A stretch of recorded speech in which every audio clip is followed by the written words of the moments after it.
Welcome to Booktalking. I'm Dr. Cindy Welch from the University of Tennessee School of Information Sciences, and I'd like to share some tips for promoting library materials by doing mini commercials called book talks. Book talks whet potential users' interest by giving them just enough information about a book or music or game or magazine or whatever that they just can't resist taking a closer look. As you'll hear later, you can book talk anything in your library collection, but I'll be focusing on books today. Book talking is like matchmaking. You provide the introduction, then it's up to them.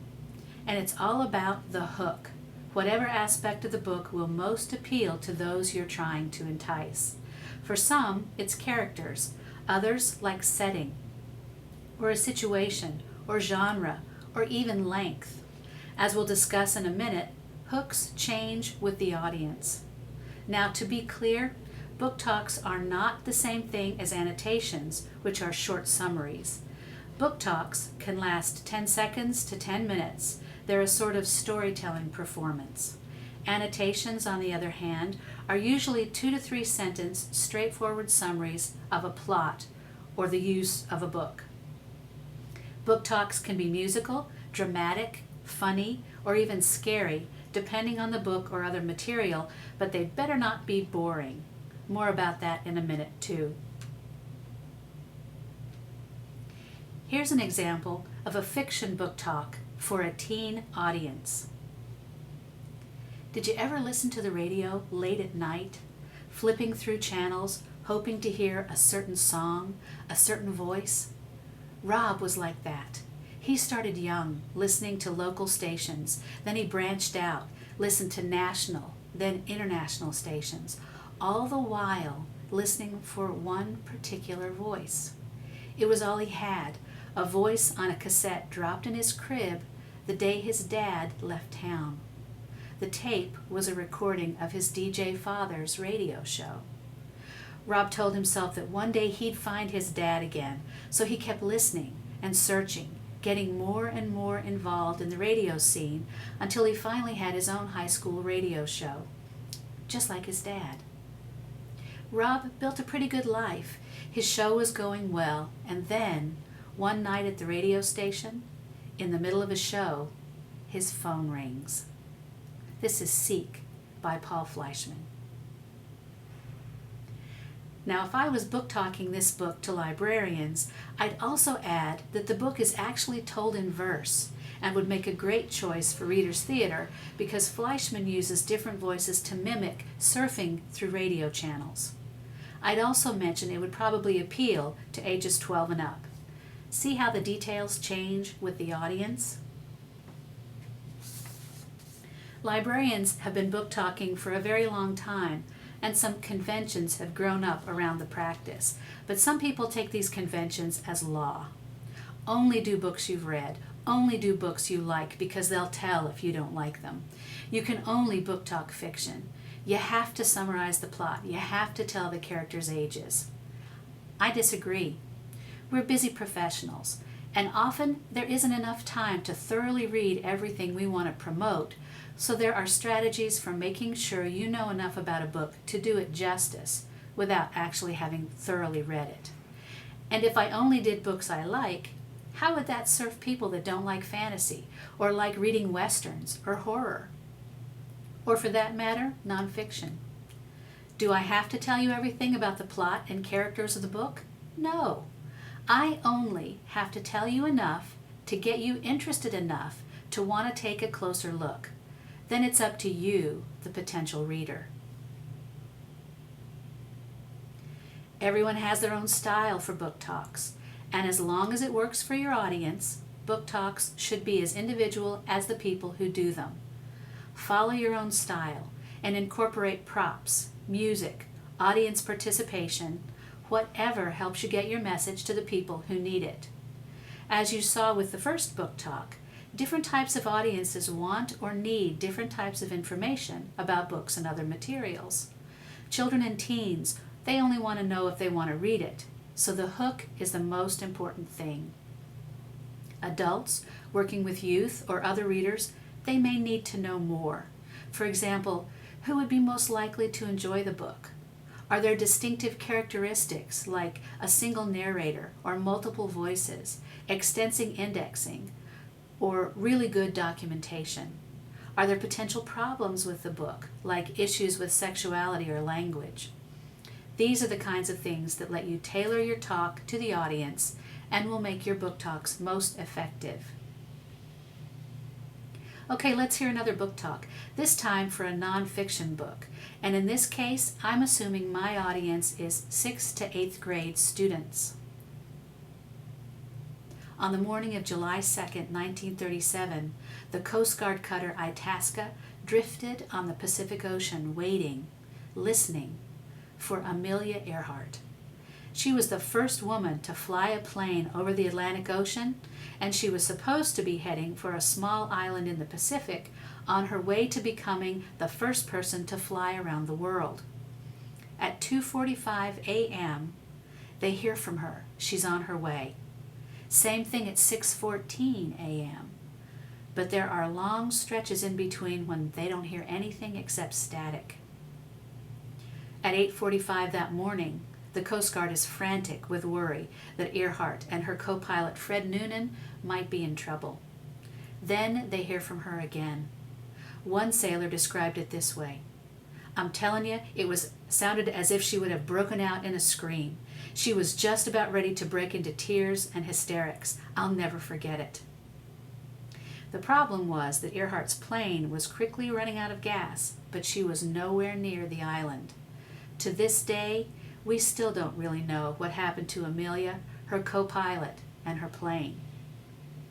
This book is a biography of her life leading up to the ill-fated flight, and every other chapter details the events of that last fateful day in the air. If you want to know more about the mystery of Amelia and her last flight, read Amelia Lost by Candace Fleming. So forget the conventions and think about your potential readers and your own style and do what works for you. There are really only 3 rules to remember. It's all about the hook, don't be boring, and don't lie. When trying to find the hook, think about what would draw readers to this particular thing. And then find a way to tease or tantalize readers with enough information to draw them to pick up the item itself. And then leave it alone.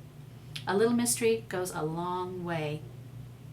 Next, don't be boring. If the description is boring, potential readers or viewers or listeners will assume the item is boring too, and that is definitely counterproductive. Finally, don't lie. Spend enough time with the item that you aren't misrepresenting it. For books, read the jacket flaps. Maybe read some summaries online, and then spend a little time leafing through and getting major plot points so that you don't miss a surprise twist, or characterize the book as a romance when it actually turns out to be a book about date rape. You get the idea. Because at the end of this book talking process, you want to establish trust with potential readers so that they keep coming back to you for more recommendations. And one more thing, always give them the title and the author. So here's the deal. Do what works for you and your potential readers. But be ready. Book talking can happen when you're prepared for it, or when you're at the grocery store or at the family Christmas party. Each time you read a book, be thinking about what makes it tick and who the likely audiences are, and most importantly, what is the hook? What would make this irresistible to readers? Once you're comfortable with doing book talks, you can add props or displays or create lists on paper or online to support your talks. Props are fun. They can give a nod or a wink to what's inside the cover of the book or books that you're featuring. But don't limit yourself to book talking fiction or even to book talking books. You can book talk everything in your collection, from magazines to games to audiobooks to movies. Another thing, you can choose books for your book talking presentation according to a single theme, or you can be eclectic. Do what makes you comfortable. In the case of a school visit, or a visit to another library, do what supports your host's reasons for asking you there. Do they want book talks about constellations? There's your theme. They don't care what you talk about as long as you motivate their 7th graders to read? Then the theme or no theme is up to you. Lastly, don't overtell or oversell. We're back to the hook here. If you tell too much, you may be shutting down the possibilities in the text. If you oversell it as a great book and they don't like it, you're undercutting future opportunities to match them up with other materials. Just trust the book to do its own work. All you have to do is motivate potential users to give it a go. Oh, and if you're a guest anywhere, take a list of the books you talked about for your host. If you've done a good job, kids and teens will be asking for those titles. The latest techno twists for book talks are podcasts and book trailers. You can use either and or both mixed in with your own book talks during a presentation. Just make sure the technology is queued up and ready to go. You don't want to break the mood by having to wrestle the internet into submission. This slide has a few examples of podcasts and a search strategy for book trailers, and there are thousands out there. Or, better yet, grab some savvy teens and make your own. Now, book talking fiction and nonfiction are pretty straightforward, but other formats may be more challenging. For a book of short stories, consider treating it like living in an apartment building and opening different doors to reveal different characters. Or if there's a theme, you could hook readers with how the theme is interpreted differently in the various stories: scary, ugly, romantic, etc. Book talking graphic novels is as much about the art as the story, so be sure you show the illustrations, because that's as much of a hook as the story itself. For poetry, consider reading some of the poems so that you give a flavor of the text. By the way, reading excerpts is a good tool. Just make sure you have the places well marked so you're not searching for them, and be sure the excerpts stand alone, or make sure you contextualize them for your audience. Make sure they excite some emotion or convey the hook or the flavor or the tone of the book. For magazines, you could talk about the topic or features or regular columnists. For non-print materials like movies, audiobooks, or music, consider sharing clips. Or tell a behind-the-scenes sort of a story, or indicate if they're based on a real person or situation. Everything has a hook. You just need to connect that hook with the right audience. Okay, last book talk. This time a professional library resource that I'm presuming I'm presenting to a group of youth services librarians. From board games like Monopoly to digital games like Guitar Hero, everyone plays at the library. And if you want to know how to get a gaming program up and running, start with this 2010 book by Scott Nicholson that has a name that says it all. Everyone plays at the library, creating great gaming experiences for all ages. Although Nicholson's book isn't specific to youth, it's still very useful to us.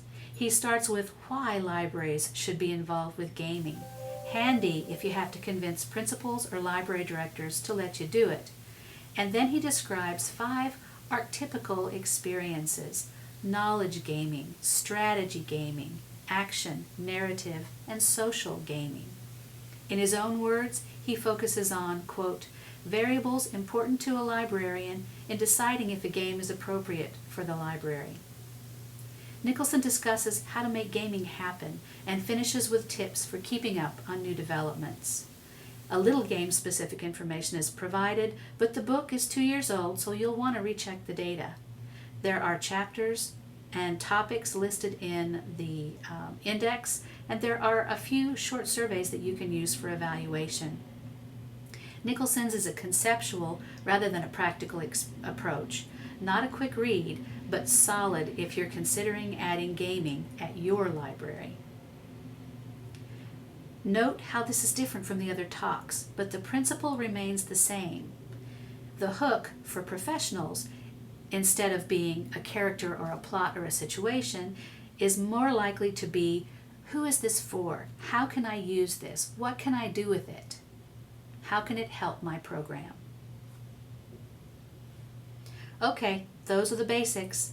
The best advice is to plunge in and practice, practice, practice. Find the hook, the connection between the book or other item and your audience, and try it. If they don't flock to the books after you're done talking about them, you've still got some work to do. If they do, well, just make sure you don't get trampled in the onslaught. Book talking done right has an immediate payoff. Okay, thanks for listening. Get out there and make some connections.